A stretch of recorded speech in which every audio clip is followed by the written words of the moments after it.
Bom dia, queridos irmãos, encarnados e desencarnados. Sejam todos bem-vindos mais uma vez nessa casa de amor a Maria.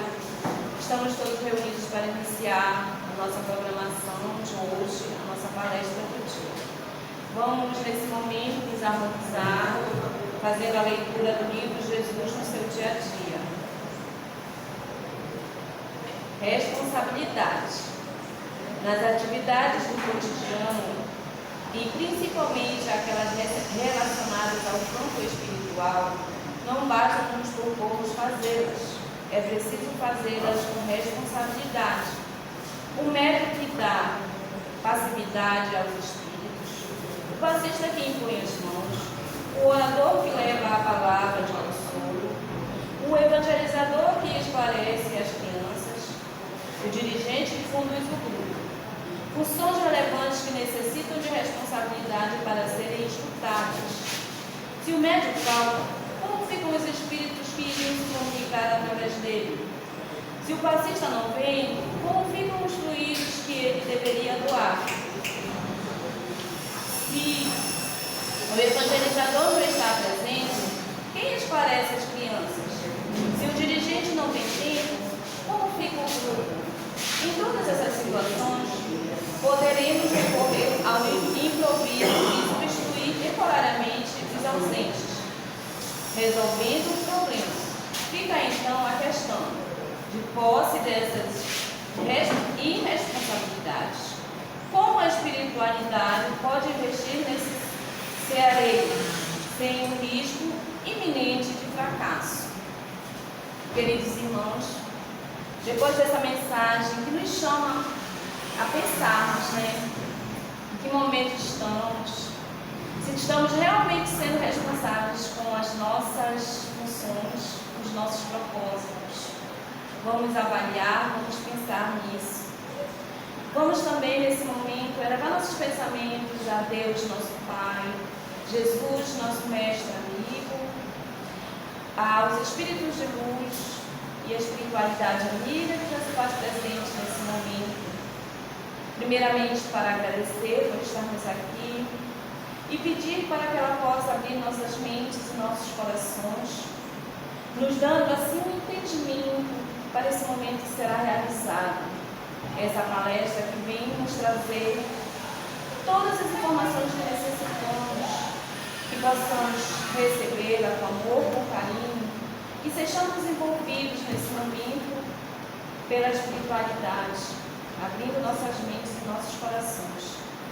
Que a espiritualidade amiga possa envolver nosso irmão Carlos, dando-lhe sabedoria, entendimento e conduzindo para que possamos ter uma manhã de aprendizado, de amor, e que assim seja.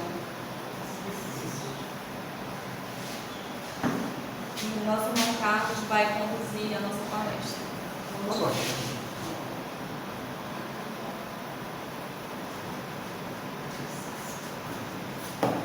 Meus amigos, um ótimo dia a todos. Nosso trabalho de hoje é sobre um tema muito curioso e muito interessante para todos nós.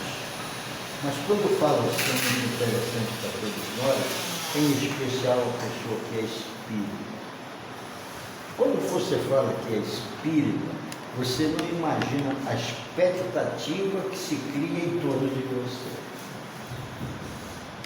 Um cidadão, numa ocasião, um espírito, vinha no ônibus, sentado no porta-dele, e de repente entrou uma pessoa, já de idade também, e foi ficar em pé, não tinha mais vaga no ônibus, foi ficar em pé lá do lado dele. Ele olhou para ela e disse: sente aqui, por favor. Ela sentou, depois olhou para ele e disse assim: eu me dirigi para cá, para perto do senhor, porque eu sabia que o senhor ia me dar um lugar. Ela disse: como é que a senhora tinha certeza disso? Porque eu sei que o senhor é espírita. Eu abri o dia falando esse tema para nós sentirmos a responsabilidade moral que pousa em nossos ombros. ser espírita é ser exemplo. Quando eu era garoto, a minha mãe era muito católica. E a minha mãe não tinha muitos estudos. Perguntava para ela, ela dizia que estudou até o 3º livro, que eu calculo que deveria ser a 3ª série. Né? Agora, era uma pessoa de uma inteligência espetacular, paciente e educadora. Eu agradeço tanto a Deus por ter colocado essa pessoa na minha vida. Os meus irmãos dizem que o meu caráter é o caráter da minha mãe. A gente convive com as pessoas e acaba adaptando para nós aquilo que você admira de forma automática. E você vai absorvendo. De maneira que tem muita coisa assim da minha mãe. E agradeço a Deus. E uma ocasião, nós passamos em frente ao Centro Espírita Boa Vontade, no governo do José Mochel, lá em São Brás. Antigamente tinha uma casa de saúde na frente chamada Sociedade São Brás. Uma vez eu ia com a minha mãe no bonde, no ônibus, e eu vi as pessoas entrando lá. Eu sempre fui curioso. Eu sei muita coisa porque eu pergunto muito, senão eu não sabia nada. E eu falei a mamãe, o que é isso aí? Ela disse, nem olha para lá, meu filho, isso é coisa do Satanás. Era o Centro Espírita Boa Vontade. A minha mãe desencarnou em 1996. E ela, uma ocasião, antes de ir para o centro, eu passei lá com ela. E ela muito agarrada. Ela, oi, mãe. Onde é que você vai, né? Eu vou rezar na casa do Satanás. Ela já sabia que eu ia para o centro espírita. Vá, meu filho, aproveite e reza comigo. Essas coisas curiosas assim, que faz parte da vida da gente, mas que fica um exemplo espetacular, né? Primeiro da recordação da pessoa que é cara, mas da lição que fica, o aprendizado, a renovação do ser. E o nosso trabalho de hoje é o ser e o ter no universo. Tem gente que tem e não é, tem gente que é e não tem. Esse é o grande problema, né? É aliar as duas coisas. E para conversar esse tema, eu converso dizendo a vocês que Deus, antigamente, perguntava quem é Deus, era aquele velhinho de olhos azuis, cabelo branco e bonito. Acabou-se essa pergunta. Não é mais esse questionamento que nós queremos. Nós queremos saber o que é Deus. Aí você objetiva a pergunta. É a inteligência suprema, causa primária de todas as coisas. Às vezes eu me entrego o direito de pensar em Deus, né? Quando eu leio porque gosto mesmo. E para fazer esse tema, eu fui estudar o animal, o irracional. Tem um livro em casa chamado O Espiritismo e as Igrejas Reformadas. Escute um verso que eu vou citar para vocês que está nesse livro. Adormeci no mineral, despertei no vegetal, animalizei no irracional e pensei no homem. Que coisa espetacular. Isso aí tudo faz parte do processo evolutivo do espírito. O nosso projeto para chegar onde nós estamos já tem alguns milênios de conquista. Fomos mineral, depois árvores, depois o irracional e depois o animal. Quando chegamos neste ponto, aí nós pegamos a individualidade. Nos foi colocado o espírito responsável só por você. Quando nós somos animalizados, nós somos espírito culpado. Por isso que nós vemos aí algumas espécies que só vivem em coletividade. Outros vivem separados. Mas, de modo geral, já vivem em coletividade. olhando a estrutura física do homem, nós temos cabeça, tronco e membros. Os animais têm cabeça, têm o tronco e patas ou garras. Olha a diferença da evolução material, primeiramente. A cabeça raciocina, escolhe dentro da sua razão o que é melhor. O animal é apenas instintivo. E como ele é instintivo, o maior interesse do animal é a alimentação. Ele não precisa de outras coisas mais especiais, a não ser o alimento para a sua sobrevivência. Quando chega no homem, ao despertar do processo evolutivo, nós pensamos, escolhemos, criamos e vivemos. O ser humano só cria, só inventa porque ele sente a necessidade.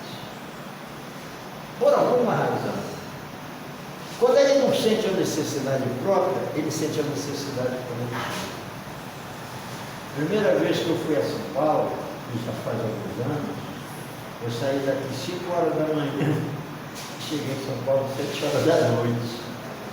Aqueles aviões de 2 motores, né? E tinha mais uma coisa, o piloto não podia ter uma clareira, ele pousava. Hoje em dia você sai daqui, há 3 horas você está em São Paulo. Chama-se evolução.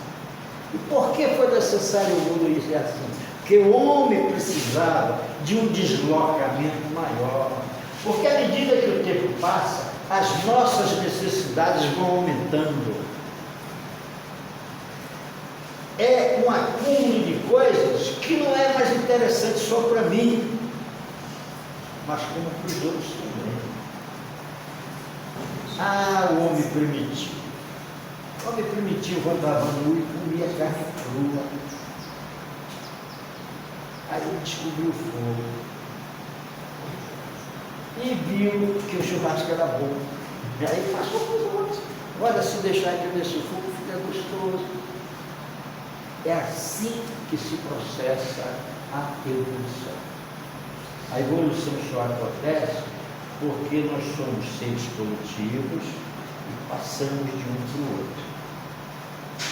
Se morássemos só numa ilha, é possível que nós nem falássemos, apresentávamos apenas 1 ou 2 ruídos para chamar a atenção, como acontece com os animais. A fala é a necessidade da comunicação. E quando eu sou espírito, eu tenho que comunicar de forma explícita. Ainda temos aí um contratempo que faz parte do nosso momento de planeta. A doutrina espírita é o mesmo caráter de Jesus. Pessoas que não conhecem o Espiritismo, aliás, por Espiritismo, imagine com quem eu passei esse fim de semana, com crente. Gente, meu Deus! Olha, pergunta do Carlos Freire. Lá vem a pergunta. Não me encheram de pergunta, será que é? Mas a reencarnação existe? É fato. Olha, a reencarnação é a única fórmula que Deus, de Jesus, que eles também confundem muito Jesus com Deus. É a única fórmula que Deus criou para nós evoluirmos. E Ele nos deu o livre-arbítrio. Ele podia criar todo mundo especial, todo mundo inteligente. Mas nós precisamos evoluir.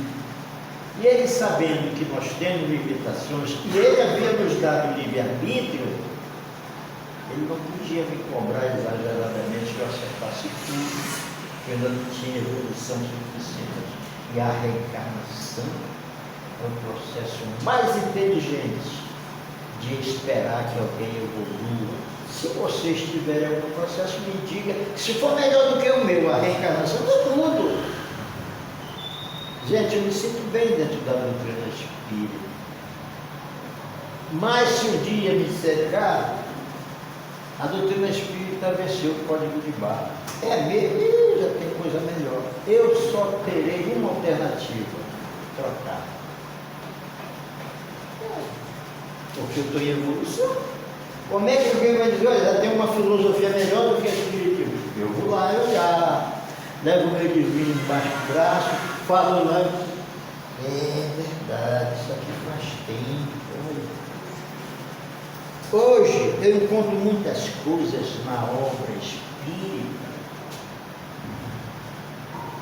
que vem me demonstrar uma outra coisa que escreveram nas lições de como eu devia me comportar. Eu sou ousado, eu sou audacioso. Eu, quando tenho certeza de uma coisa, eu digo, mesmo que seja dela do que eu espírito. Você sabe por que Jesus foi para a cruz? Ele também foi ao lado. Ele teve coragem de dizer: ama o teu inimigo e ora pelos que se vos perseguem, num momento indevido em que a amizade era exclusivíssimo. Agora imagina ele orar pelos que vos perseguem. Vocês acham que ele foi jogado na cruz por quê? E consideraram ele louco. Esse cabeludo aí está com nada. Como é que eu vou amar meu inimigo? Tu sabe o que foi que ele fez comigo? Não me interessa, disse Jesus. Pai, perdoai porque eles não sabem o que fazem. Só faz isso, perdoa quem sabe, quem aprendeu a lição de Jesus. As primeiras lições, e com todo o respeito que eu devo ao passado da minha história, que já é distante, o Antigo Testamento, gente, venceu o código de barra. Não tem mais validade para mim. É essa a beleza da doutrina espírita, progressista. Eu vou citar alguns pontos aqui, depois analise. Não é nem necessidade de acreditar na palavra. Como eu aprendi, eu tenho a obrigação de passar a vocês. As lições do Antigo Testamento eram de um Deus raivoso, ele cobrava, ele não aconselhava, e essas coisas todas. As lições de antigamente eram lições cobradoras. Você sabe qual foi a frase que abriu o caminho de Jesus para a cruz? Quando ele disse assim: eu não vim destruir a lei, eu vim cumprir. Mas a lei mosaica, ele bate de frente. Ouviram o que foi dito, olho por olho, dente por dente. Eu, porém, vos digo, se te bater uma face, oferece também a outra. Isso chama-se perdão. Perdão. Perdão. Naquela época era proibido perdoar. Tu sabe o que foi que ele fez? Comigo? Como é que tu queres que perdoe? Mas não foi isso que Jesus dizia isso. Quando Pedro questiona, mas quantas vezes eu devo perdoar? Que não existia isso. Você perdoava o Carlos 7 vezes. Daí para frente que ele fizesse, você perdoava mais. Não, já perdoei o que manda a lei. Sabiam disso? É isso que faz o Pedrão do lado de Jesus. Mestre, quantas vezes eu devo perdoar o meu irmão que pecar contra mim 7 vezes? Jesus diz: não, Pedro, não 7 vezes, mas 70 vezes 7. A 490 vezes. Cada ofensa. Não vai pensar que depois já perdoei que ele não daqui para frente, eu não perdoo mais ninguém. Já passei 10 perdão, daqui para frente eu já estou sobrando. É cada ofensa 490 vezes. E nós demoramos e ainda não decidimos aprender a lição. Ainda tem muito também. Gente. Antes do perdão, você tem que aprender a ter paciência. E paciência não é uma dádiva do céu. É conquista da alma.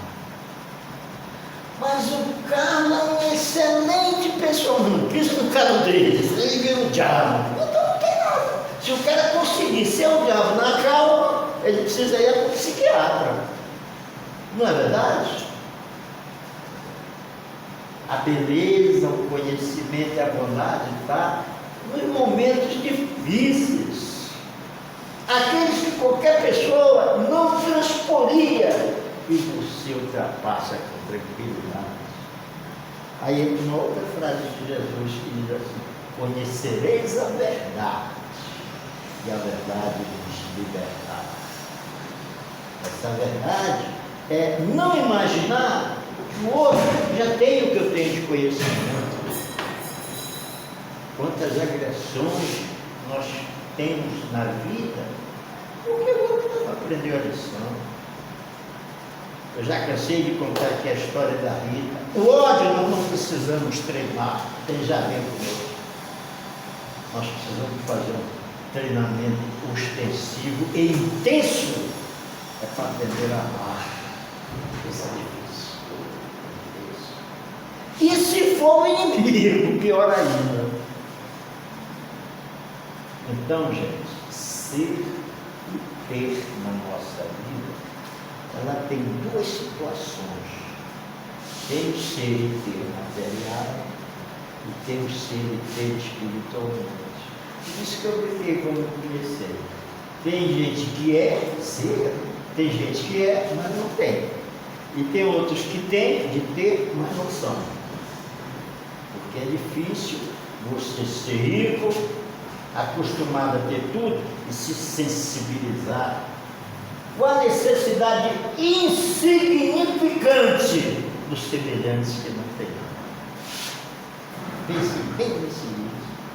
Gente, quando eu descubro uma coisa dessa, à noite eu tenho que rezar, pedir que os caras venham me dar um passo para eu poder dormir. Você se penitencia, quando você está no processo evolutivo, você se penitencia com as suas falhas. Meu Deus, como é que eu posso ter dito isso para sorver, porque não tinha 5 centavos? Esse Randão, aí o cara já sabe que eu sou ficha suja, né? O que é que o senhor quer? Eu vou pedir perdão porque ontem ele já fez tão mal, cara, de 5 centavos. É verdade, é verdade. Tão pouco. Não é tão pouco. Para mim foi muito o que eu fiz com o senhor. Isso chama-se autossensibilidade.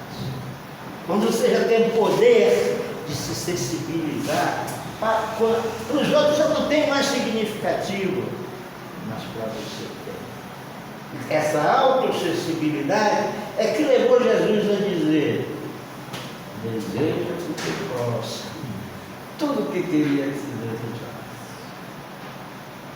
Às vezes, você diz algumas ofensas para alguém, mas não, você disse isso, eu só disse que não gosto dele. Você não sabe quanto essa pessoa gosta de ti, para ouvir você dizer que não gosta dele. Ei, você não pode dizer alguma coisa de bom para o outro, fica calado, silencia.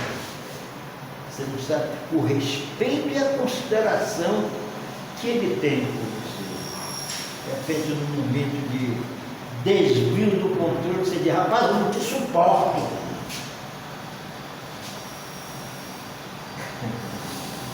A Bíblia, ela deita e dorme. Que coisa boa. Eu queria ser assim. Gente, a minha escola chama-se Big Brother. Quanta coisa eu tenho aprendido ali. Semana passada, na cara do sujeito, na televisão, para todo o Brasil ver. Você é um bicho.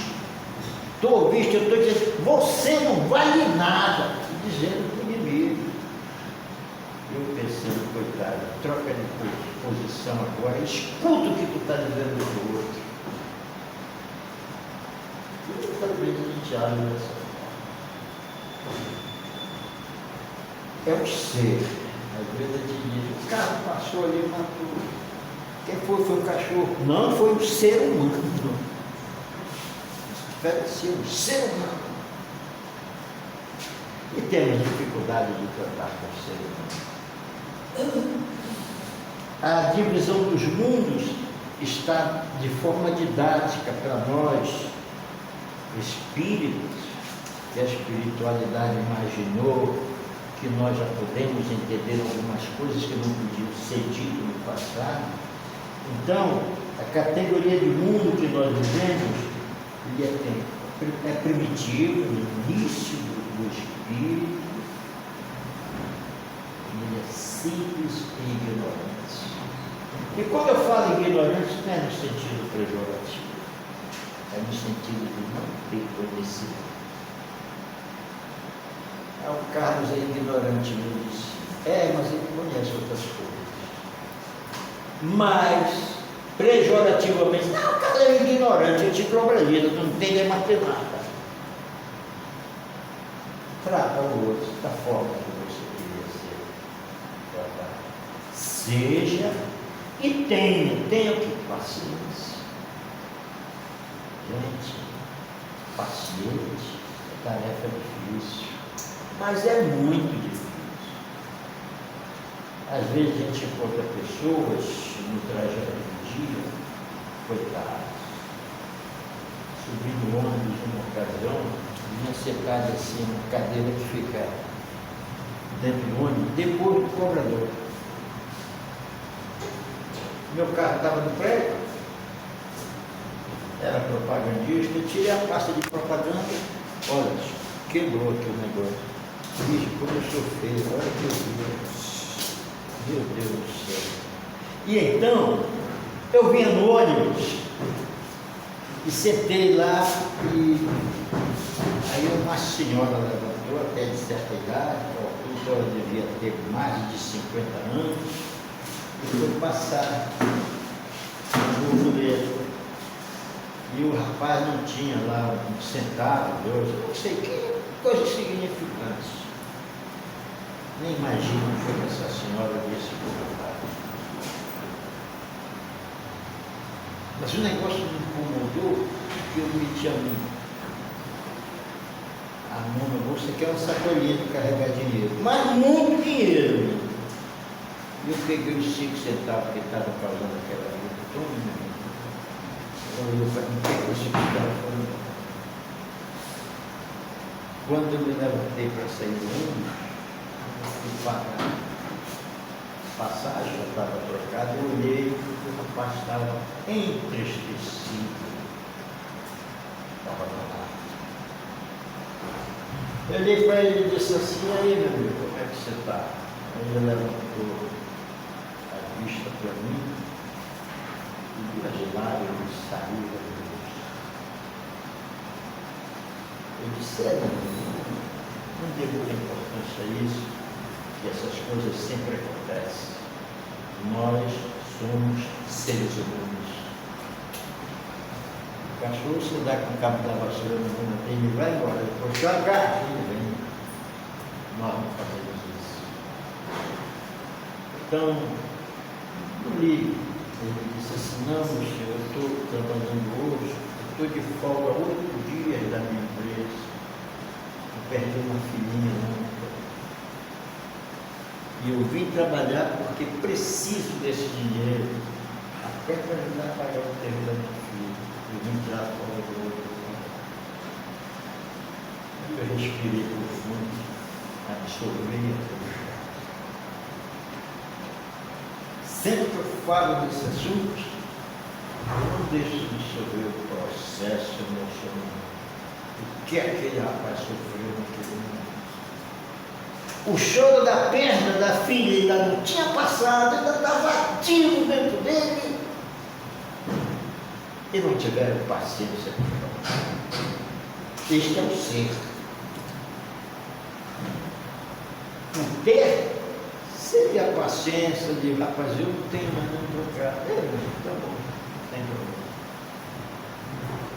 Essa dificuldade que nós temos em autoconduzir a vida. Às vezes, você nunca precisou daquele centavo, mas você precisa mostrar a imponência que é você. E aí você dá a pior aula da vida. Isso chama-se pré-potência. Prepotência é o primeiro filho que o egoísmo teve. Também é egoísta, é prepotente. E a doutrina espírita, do alto da sabedoria crística, vem repetida assim. Naquela época não entenderam quando ele disse: ama os teus inimigos e ora pelos que te perseguem. A doutrina espírita vem rever a lição e repassar. Mas tem uma coisa também: quando Jesus passou aqui, ele não ensinou tudo, ele ficou, não podia passar tudo. Tanto é que ele tem uma frase altamente abrangente, né? Ele diz: olha só, Jesus é show de bola, né? Como disse meu neto, o outro é top, e Jesus era top. Ele diz assim: ainda tem muito que vos falar, mas não podeis suportar agora. Olha a paciência de Jesus conosco. Mas eu rogarei ao Pai, e Ele vos enviará o Consolador prometido, que falará de tudo que não foi entendido, e falará de novas coisas. E está aí a doutrina espírita, nos atualizando e nos renovando o ensinamento. Quando faço mal aos outros, eu faço primeiro a mim. Quando eu faço bem, a primeira lâmpada que acende é dentro de mim, para poder oferecer para o outro. Um negociário de braços para abraçar. Você já foi abraçado inicialmente. Sabe por quê? Porque ninguém dá o que não tem. A verdade é dura, mas nós oferecemos o que temos. E nós ainda estamos num mundo de provas e expiações. Gente, nós somos devedores. Não tem ninguém perfeito. Não tem ninguém perfeito. O mais perfeito que você vê neste planeta, a perfeição dele ainda é compatível com a categoria de mundo que eu estou vivendo. É por isso que quando eu penso em Deus, eu paro, toco nisso o pensamento, deixa Deus o que Deus quer, porque eu não posso nem imaginar o que é Deus. Quando a sabedoria espírita me diz, ele é inteligência suprema, causa primária de todas as coisas. E eu me lembro de alguém que eu acho perfeito, eu volto a ser os jesuítos que eu sou, pequenininho. Deus é grandioso, mas tão grande, que a sua dimensão de bondade eu ainda não sou capaz de alcançar, nem de entender. Que coisa maravilhosa, né? Eu estava falando do processo evolutivo, aí veio 10 mandamentos, depois veio Jesus, não, agora diminuir, que tá bom, esse 10 mandamentos é muito, os caras não vão aprender a não matar, não pecar e tal, faz só 2.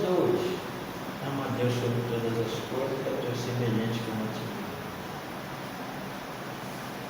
Assim, é melhor, mas não é fácil. E aí chega a doutrina espírita. Fechou um capítulo também nisso.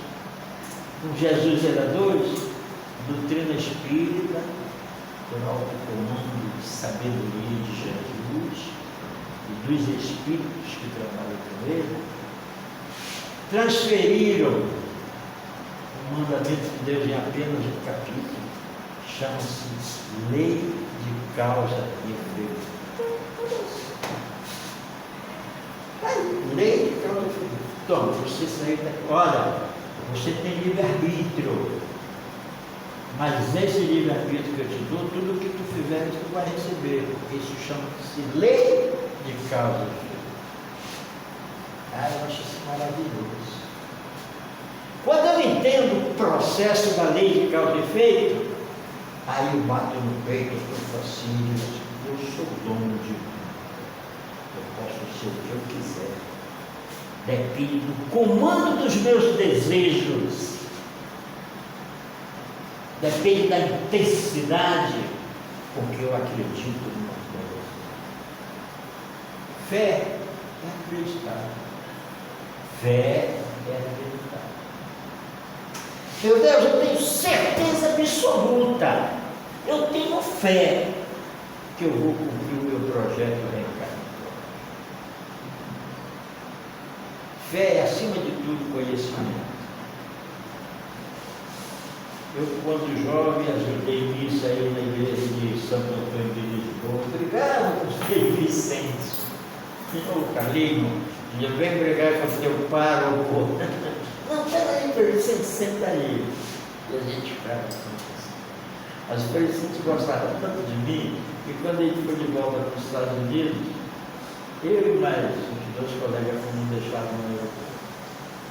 Chegou lá, aí ele me chamou assim em particular, botou a mão na minha cabeça, passou a mão na minha cabeça. Você sabe quanto o Frei Vicente que gosta, não, Carlinhos? Sei. O senhor tinha muita vezes para mim fazer você vai de mim. Eu queria ter deixado uma coisa para ele acordar de mim. Aí abriu a coisa dele, sabe o que foi que ele deixou comigo? O cachimbo dele. Deixou o cachimbo dele comigo. Ele fumava o cachimbo. Eu olhei para ele e disse assim, Vicente, lá em casa eu tenho um vidro buiano, vidrozinho. Tinha surgido o vidro naquela época. Eu vou lavar esse vidro com álcool, eu vou botar dentro do vidro. Então tu bota na tua cabeceira. Depois tu acordar à noite, tu te lembra do Frei Vicente. Nunca mais. Eu tive a oportunidade de ver o Frei Vicente. Mas confesso a vocês que ele continua. De vez em quando eu lembro dele. Saindo lá pela porta daquela igreja de Santo Antônio com a mão no mundo. Gente, ser e ter. A gente precisa aprender a cultivar isso. Ser bom, mas praticar essa bondade. Isso é ter para distribuir. Posso ser bom no partido. Outro detalhe, meus irmãos, é o processo evolutivo nosso. Todos nós estamos em evolução. Alguns correm na evolução, outros até param. Mas ninguém retrograda. Ninguém volta a ser mundo primitivo. Podemos até passar uma boa parte do tempo com provas e expiações, mas a primitiva ninguém retorna. A conquista nossa. Foi duro chegar no primitivo. A doutrina espírita sinaliza para nós que já nós passamos para o terceiro ano, o terceiro estágio do processo evolutivo dos planetas, chama-se planeta de regeneração. Mas mesmo no planeta de geração, sendo bem melhor que o nosso estágio, ainda há queda, ainda há dor. Nós vamos respirar melhor, mas o compromisso no processo de evolução não para, ele continua. Eu digo que ainda queda porque lá as exigências são maiores. Aqui eu aprendi quanto é 3 vezes 2, lá eu tenho que saber quanto é 9 vezes 9. E as lições vão ficando mais complexas, porque um dia eu vou ter que ser perfeito. Não interessa quanto eu vou me demorar para isso. Um dia eu vou ter que ser perfeito. Eu vou ter que caminhar. Vou ter que me encontrar com os Cristos que estão espalhados pelo mundo. Quem sabe se eu vou encontrar Jesus por aqui e poder conversar abertamente com Ele, não ter que baixar a cabeça.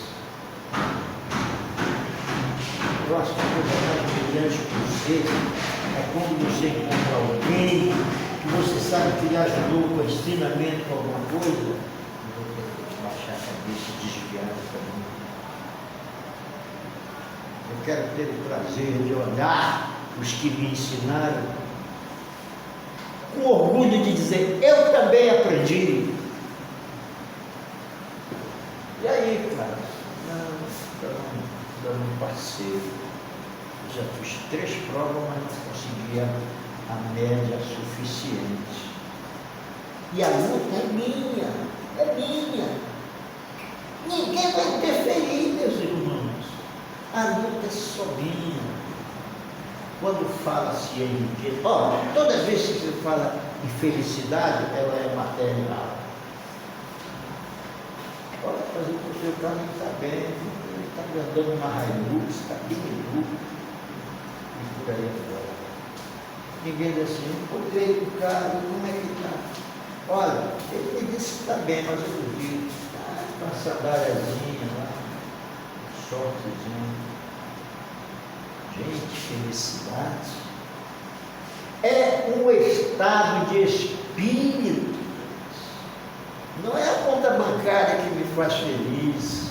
A conta bancária me traz a preocupação. Felicidade é um estado na alma. E nós repetimos tantas vezes assim, mais ou menos.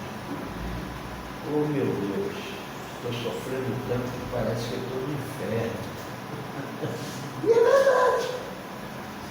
Mas o outro lado também é verdadeiro. Eu estou tão feliz que parece que eu estou no céu.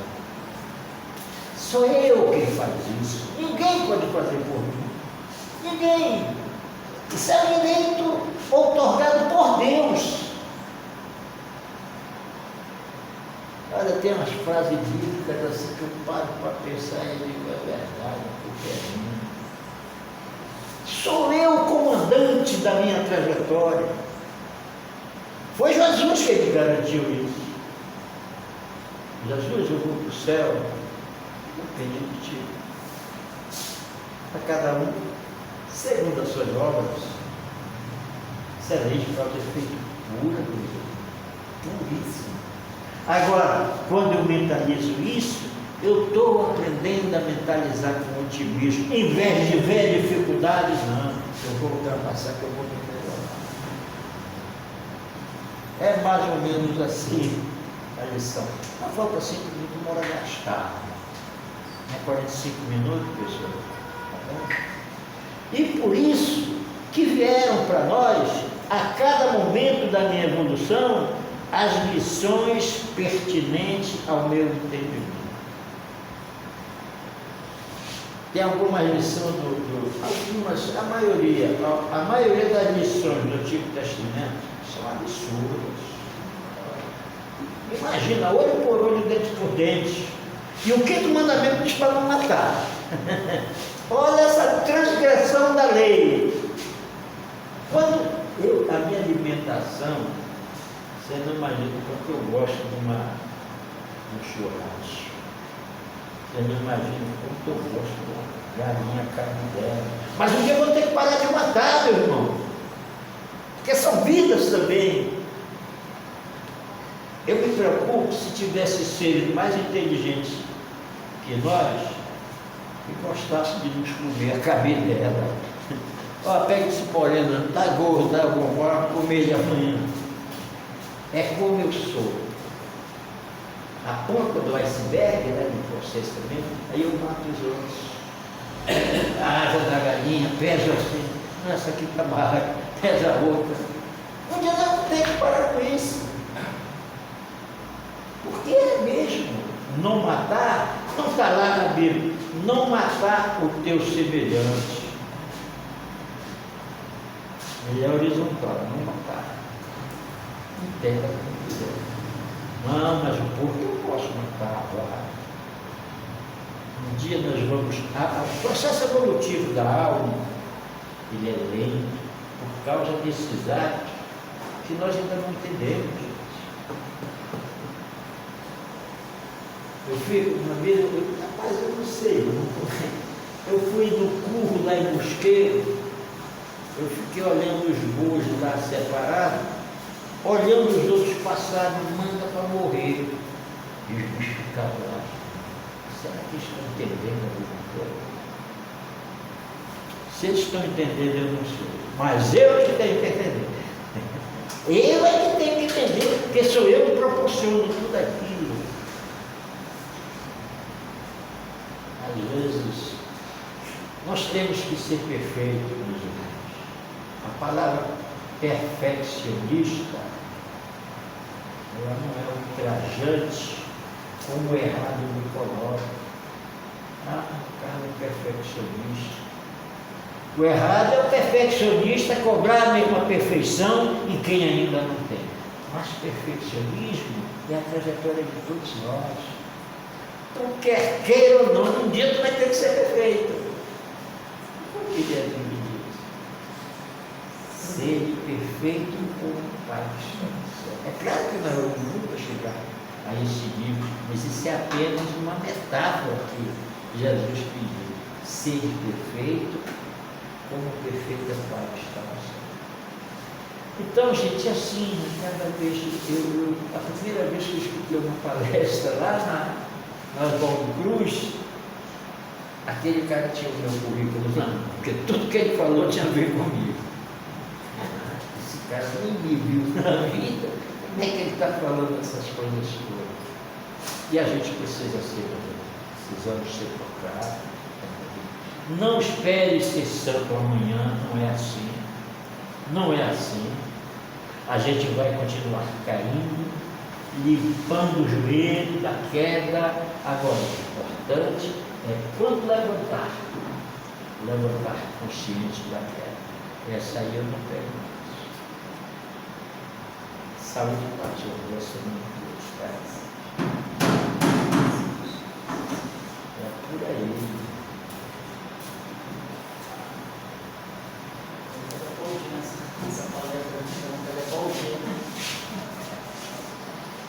Amados irmãos, encarnados, desencarnados, depois desse momento que tivemos, de ensinamento, que a gente possa nos avaliarmos em que momento nós estamos, usando todos esses ensinamentos para colocar em prática em nossas vidas.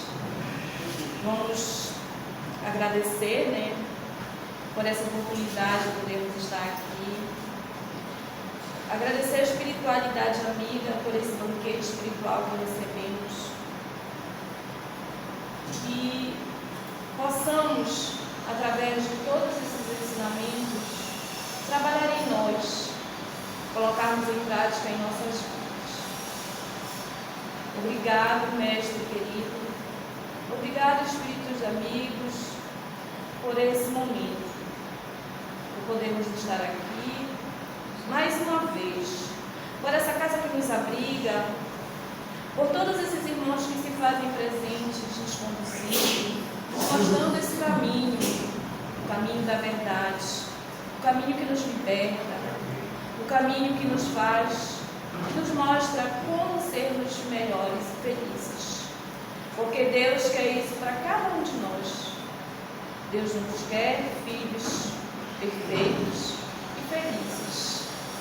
Muito obrigado. Obrigado ao nosso irmão que esteve aqui conosco, ao nosso irmão Carlos. Que sejamos todos envolvidos